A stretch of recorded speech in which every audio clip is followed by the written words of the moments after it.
Hello, beautiful moms and entrepreneurs. My name is Charisse Walker, and I'm your host of the Unbreakable Mompreneurs podcast. This is a place where we come together to learn, grow, and inspire.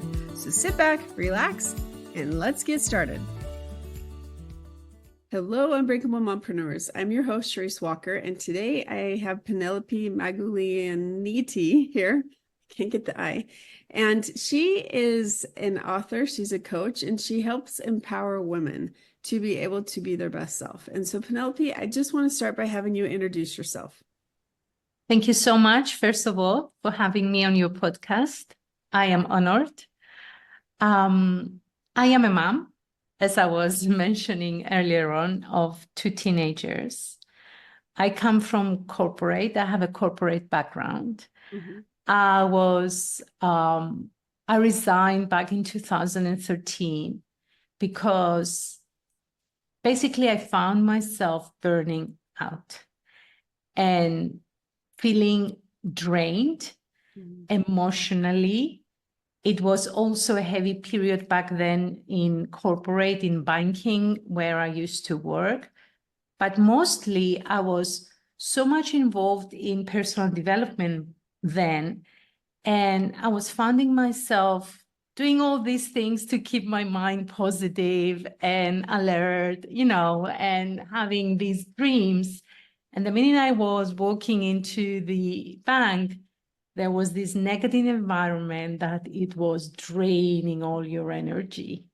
Mm. So when the bank I used to work collapsed, I took the hint that the universe was telling me it's time for a change. And I decided to leave, even though my position wasn't in danger to lose my job. I walked away from a very good salary, good benefits, because I decided I want to be a present mom, a present wife, and actually do something that brings me joy in my life, instead of every morning thinking, oh my God, I have to go there again. Mm-hmm. So this is what I do. I work with women to help them create that balance in their lives. And when I say balance, it's not the 50-50 balance, it's the balance that makes them feel that they don't need to sacrifice, they don't need to take a step back from probably a career that they love or something that they love to do, and they can still have the great relationship, the great connection, and self-care. That is a topic that I'm hearing more and more and more. And I think that it's so important because we don't always, as mothers and women, realize how much we continue to give. And then, the crazy thing, and you're in Cyprus, Greece, right? And yes. So I don't know what it's like there, but in the US, first of all, we were just there, less than a year ago, and I love everybody. They're just the nicest people. Like, really, it's a fantastic culture. And the food, I did not feel sick anytime I ate. My stomach was happy the whole time there. I come back home, it's not happy. And so there's so many positive things about Greece. Plus the setting is beautiful. But here in the United States, you have a lot of women who have stepped up and taken more of a masculine role. They support the family. They support while the husband stays home, or the husband, like I was married to somebody who refused to work. And, even now that we've been divorced several years, he still stays at home with mom and dad and still doesn't have a job. And so I feel like women take on such a huge role and such a huge burden sometimes, that because they want to prove to the world that we can do it instead of not. And so how is it? Is that common where you are? Is that yes.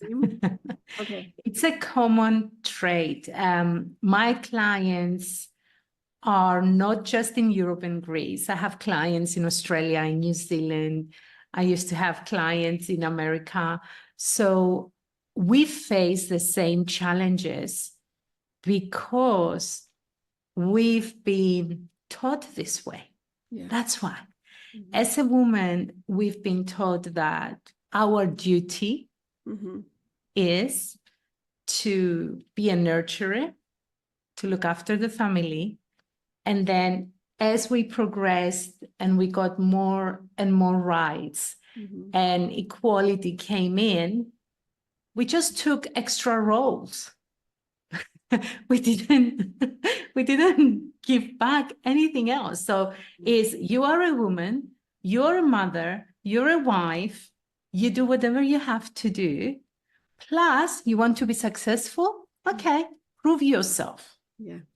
We believe that we have to prove our worth.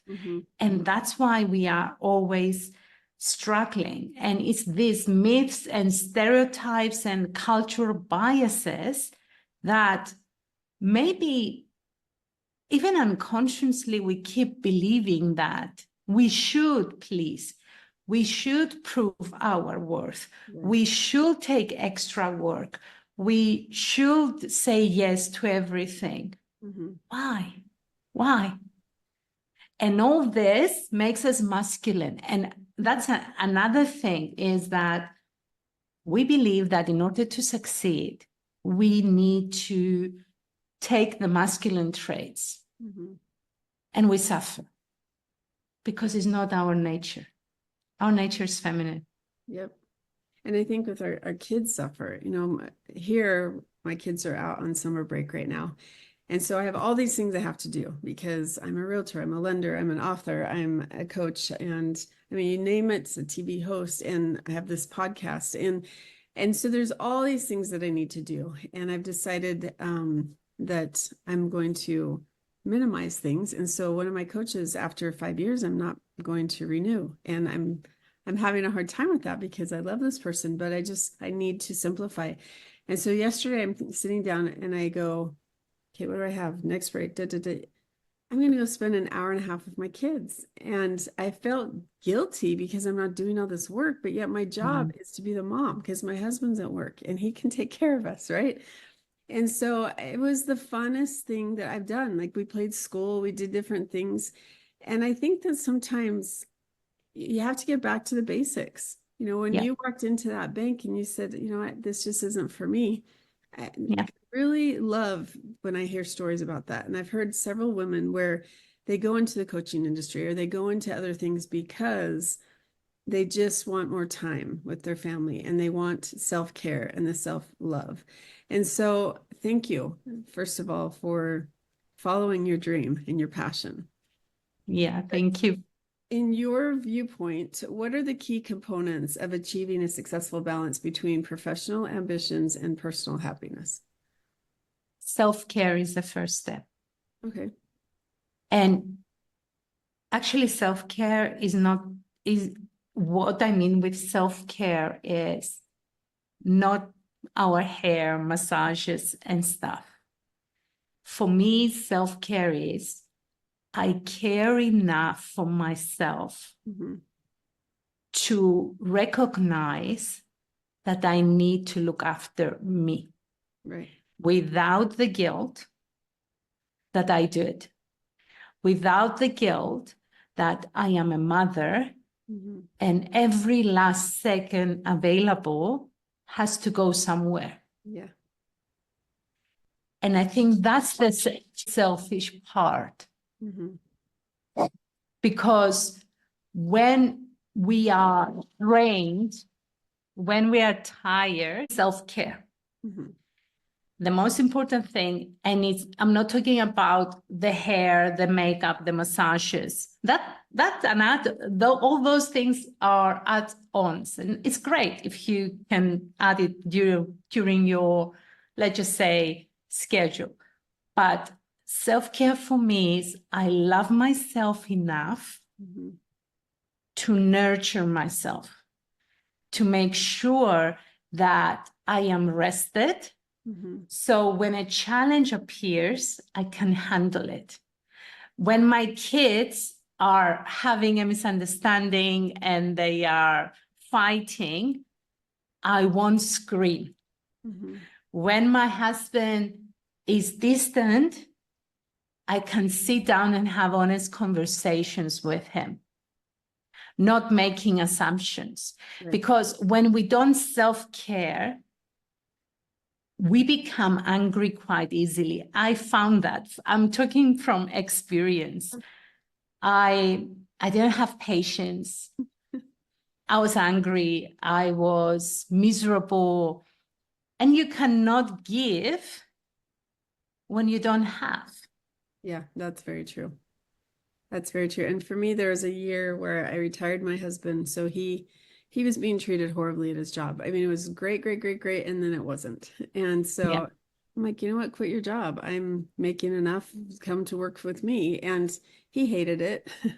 And he's not that type of person, because being an entrepreneur, it really does take discipline. You can't Yeah. just wake up when you feel like it. You can't take naps during the day. You can't go out and go fishing. And like just go and do whatever you want whenever you want. Like if you do, you have to do prospecting. You have to make sure that you have appointments set up, and otherwise you don't have money coming in. And so he's more of a, I want to punch a clock and then I want to come home and not have to worry about it anymore. And Mm. everyone's different. And so I'm glad that he recognized that about himself. And so when he got this job offer, I'm like, you're going back to work. That's Yes. a good job offer. And he loves it. You know, that's what he does. But for me, it really was something where I was becoming so stressed out, where I was leaving to go, because I'm a conference junkie. I love to go and learn and interact with people and network. And so I was leaving like every 2 weeks to go and do things for several months. And that was my time where I think I had to unwind, because it was so stressful here at home and trying to take care of everything. And so I think that it is important to recognize what you need. And you're right. As you can see, it's very early in the morning here, and I've been on calls and everything. So I didn't even have time to do my hair. And I thought, you know what? I'm confident enough of myself now that you get what you get. And if you don't like it, I'm sorry for you. But you have to be comfortable with yourself and be okay with realizing that you're doing things for yourself now, not for other people. You know? And that's a great point, Clarice, because I often ask my clients, is it your idea? Mm-hmm. Is it what you want to do? Yeah. Or is it because someone else told you to do it? And we go back to having our hair done or having our makeup on, putting our makeup on. Is it because we want to? Or is it because this is what we believe we should do? Yeah. Yep. It's so funny. I saw this Facebook post recently where it says, it had a picture of Marilyn Monroe and all of her curves, right? And it said Marilyn Monroe, she was not this, she was not that, she was not, and liking it to the culture today, where you have to be this really skinny, perfectly put together, your nails are all done, which mine's not, I lost it yesterday. And everything is just, it has to be perfect all the time.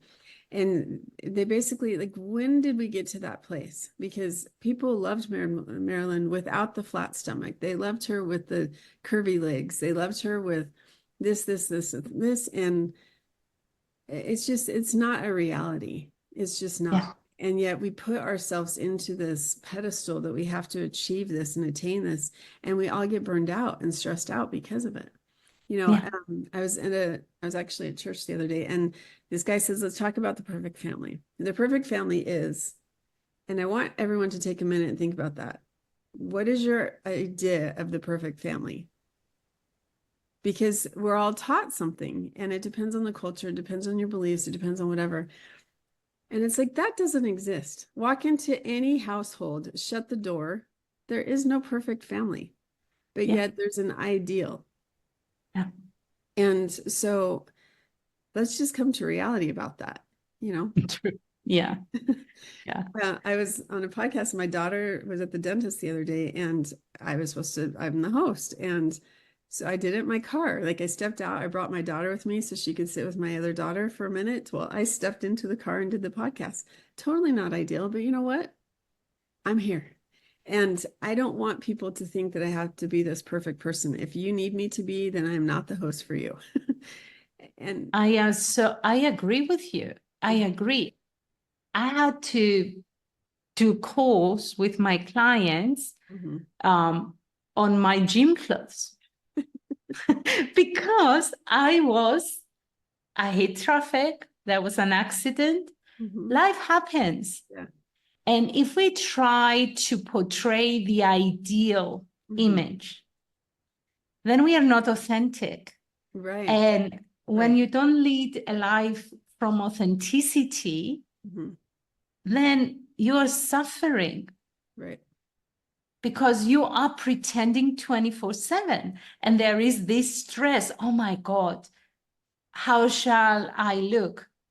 I need to be very careful how I will talk, how I will behave. And it's this constant worry. Right.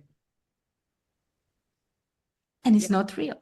And it's so true. I feel happier, more happy with myself, 30 pounds heavier than I ever was as this skinny little twig. And yes, I'd love to get back there for many reasons, health especially. But the difference from when you're younger to when you're older and you've been through the gamut a little, it really is, you find more peace and you stop living for other people. But tell me, getting on, because I could talk to you about this forever, but what are some of the strategies or practices that you think are crucial for women to create an ideal balance, now that we're talking about that, and a balance that helps them live their authentic self, like we talked about, and fulfillment and joy instead of guilt? So what are some strategies that we can help? Because it sounds like you've come to that conclusion. I've come to that conclusion. So tell us what some strategies are that other people can come to that. Yeah, there are plenty. But first, I will suggest to sit down and journal on what they want, how they want their life to be for them, their ideal life. So, and the reason I am suggesting this is when we have a direction, what we want to create, then we have a plan. That's the end goal. That's our end result. And then be honest with yourself and ask yourself, where am I not showing up as the woman that wants to have that lifestyle? And we all know where. It might be, I am scared to say no to a request at work, even though I know deep down that if I say yes, it will cause me extra 2-hour work a day. And I hear the other person asking me, and I don't even pause for a couple of seconds to think about it. The yes is immediate. It's because it's before even the other person finishes. So why am I doing this? What's the real reason behind this? Love that. Another thing, why am I not asking for help from my partner, my husband? Why? So the minute we understand our real reasons for keeping ourselves always overloaded, overwhelmed, stressed, with anxiety, then we say, okay, now I know this is what I do. Why do I do this? It's my belief system. Is it a story that someone told me? Is it because I was watching my mother doing this? Who was my example? Whose example am I following right now? Then we understand. And then do I want to continue to do this? What will happen if I continue overworking without resting? Burnout, whatever. And then we come and say, okay, I don't want this. I know where, if I continue like this, I know where I'm heading. So what do I need to do to change? What boundaries do I need to create? Do I need to work on my mindset, on my thought process? Do I say yes because I am afraid if I say no, people might think you are not good enough, you don't know enough? And if they think like this, are they gonna also think, I don't like her, I don't fancy her? So maybe I need to start journaling first to understand, then work on my mindset, and then start creating boundaries. And that's the simplest way, in short. That is perfect because honestly, I mean, we could talk for hours, I'm sure, about lots of different things, but you have to start there. And I think that when I finally, for me, my turning point was when I found out a guy that I had been training was making $30,000 more than me, and they were flying him back and forth to live, and they were paying for his hotel every week because he was living in a different state. That was the turning point for me when I went, huh? Are you serious? Nope, not valued here. Like, I can't continue to work here. And sadly, karma got them, and they had to end up closing most of their schools. And so I think that for every one of us, it really is, it goes back to your core values. And what do you really want, and what do you really believe? And why are you not there? Exactly. Who are you trying to please and live for? Because it's obviously not yourself. Yeah. Yeah. That's the message that all of my listeners, I want them to start there, because you have to figure out who you are and what you want. This is your life, Charlie Brown. When we die, we only die with ourselves. True. Not with anybody else, unless it's tragic. And so I think that we just have to be okay with ourselves and loving ourselves. And that's tough. So how do people get a hold of you if they want to engage further in the conversation of healing and self-care and everything that you just said? I would like to invite our listeners to book a call with me. And let's have this chat. Let them tell me what they're facing, and I will gladly show them where the problem is. And of course, it's a gift from me to them, a session with me.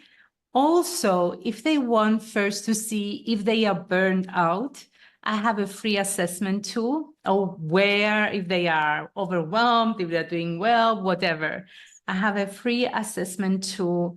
Are you balancing or burning out? And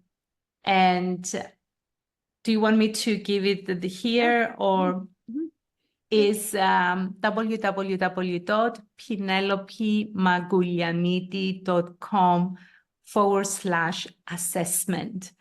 And I believe you're going to have my surname on the show notes, because it's not an easy surname. Sorry, it's a Greek name, and it's a long Greek name. Beautiful, though. It's beautiful. And I will learn how to say it without pausing soon. Okay, so my last question is advice that you have for a new mom, because we really didn't touch on that. If, how old are your children now? My son just turned 17 and my daughter is 13. Okay, so you're in that teenagehood. Yeah. What advice would you give a new mom if you're sitting on a park bench and you're just enjoying the day, and a new mom that's pregnant comes and sits next to you? What advice would you give her? Take it easy, in the sense that she will need time to adjust to this new role. It's not like, oh, I gave birth to this beautiful baby, I know everything, I've read all the books, I can handle everything, I can go back to my work, I can do the things that I want to do. First of all, give time to your body to readjust, to your hormones to readjust.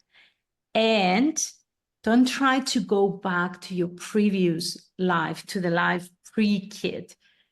That circle is over. This is a new circle. Embrace this circle and live every day and learn from it every single day. And enjoy the process. And you're going to make mistakes, and you're going to be very stressed, and you're going to cry, and you're going to be tired, and you're going to feel frustrated, and that's okay. It's very okay. It's very okay. You're doing the best you can every single day. Yes, exactly. You can give. Yeah. Yeah, exactly. Well, Penelope, it has been a true delight to talk with you. So thank you so much for coming on. Thank you. Thank you. And Unbreakable Moms, I really do hope that you took some information from here and realized that peace, joy, and happiness are what you want to strive for in life, or, that's what I want to, but I hope that you do as well. And that you find your true passion and that you realize that you can have what you want if you've worked to get it. So please reach out to Penelope. She'll help you. And again, have a fantastic day. Beautiful moms, remember, you are unbreakable. Keep illuminating the world with your strength, pursuing your dreams, and reveling in the splendor of motherhood. This is Charisse Walker, bidding you farewell for now. Stay tuned for more empowering conversations on the next episode of the Unbreakable Mompreneurs podcast. Until then, keep shining bright. Signing off with love, Charisse Walker.